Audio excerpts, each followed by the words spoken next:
Hi, welcome to Shift. I'm Izzy and I'm here at King's Cross investigating whether or not people read on their commute, and if they don't, what they can recommend to you to do on your commute. Read. I do read. What current books are you reading?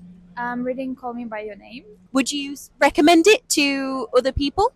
Yeah, I watched the film like a while ago Yeah. and I don't really remember. So I'm reading now and my plan is to like finish it and then watch the film. And it's just like the whole experience is really, like worth it, I think. Yeah. Yeah. How many stars would you give it out of 5? Hmm.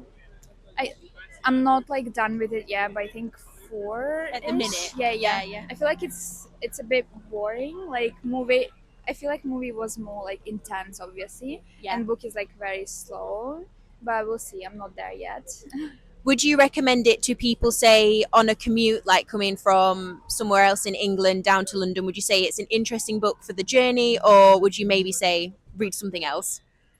Yeah, it's not like very entertaining, I would say. Right. It's more like it's also kind of hard because the weather is not also like very great here and it's summer, Italian summer. Oh. So I guess like if you can read it in maybe spring or summer it would Yeah. be better. Yeah. Do you read?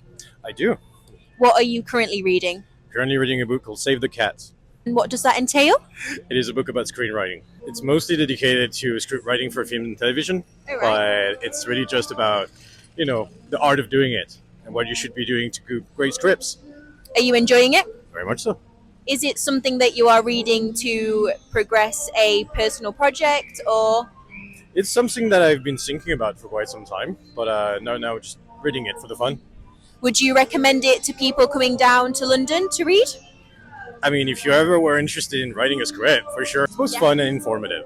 And how many stars would you give it so far? Oh, well, I mean, I don't know how well it's going to work, but so far it's entertaining, so I would say 4 out of 5 at least. Read. Occasionally. And what do you read occasionally? I tend to read sort of technical books about strange things I'm interested in. Ooh, what about? Enlighten me.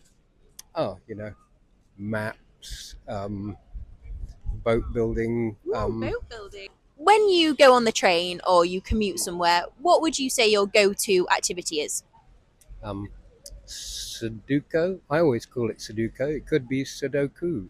I've never bothered to find out. Just pick up whatever the free paper is and do it. What, the metro, would you say? Yeah. Yeah. And when you do those Sudoku puzzles, would you read the news in the metro? Well, yeah. I'd breeze through it, but it doesn't interest me much. Do you have any recommendations for commuters coming from like far away, what they could possibly do on the train? Find a train is actually the best place to read a book. Definitely. I don't tend to sit down or read a book like my wife does. She reads books all the time. I don't. No? I'm just like that, Why would you say that is? Do they not interest you? I've always preferred comics, to be honest. Visual, I am not a reading person. What is your I can favourite read. comic, just out of interest? My favourite my favourite cartoonist is Robert Crumb. So what does he... Yeah, he does sort of underground comics that As in like underground what? yeah, not mole-like comics. No, he was mainly around the 60s, 70s, That's interesting. kind of, probably made comics that people think are too rude now. Oh, okay. We were very I rude in the catch your drift. 70s, so, it was okay. Sudoku Yeah. is the thing Yeah. to do on a train. Yeah, Sudoku is the thing. Even if you can't do it, you've got... Well, it's hopeless if your train journey is 15 minutes. Oh, yeah. I can do that because I can do Sudoku. You're a pro. But if you start, you'll need a good train journey to kind of get the hang of it. By the end, you'll be hooked, or you'll never do it again in your life. Thank you for watching me investigate what people do on their commute. I hope it's inspired you what to take up on your next long journey. Have